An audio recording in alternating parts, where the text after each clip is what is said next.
bangun pagi selalu sakit pinggang, buat satu step ini, selepas 14 hari akan kurang 80% punya sakit tau.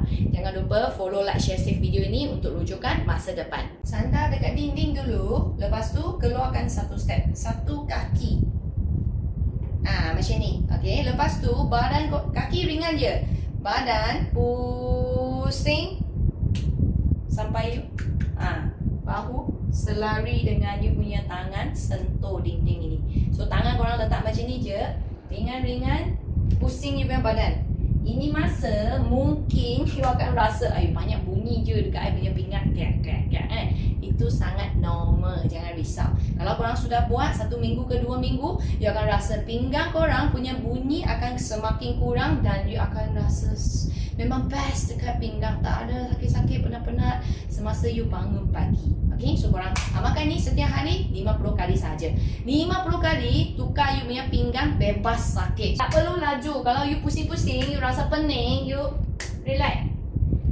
Lambat sikit.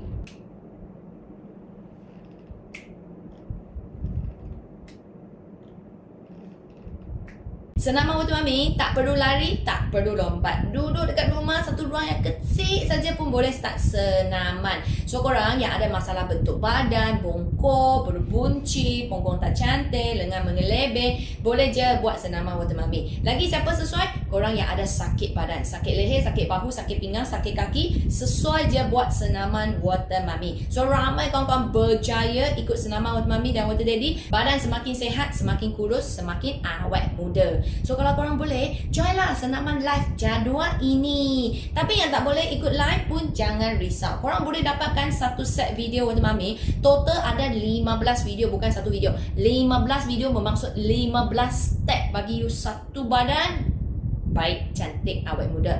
So yang berminat, korang boleh contact nombor ini, cari admin, dapatkan satu set.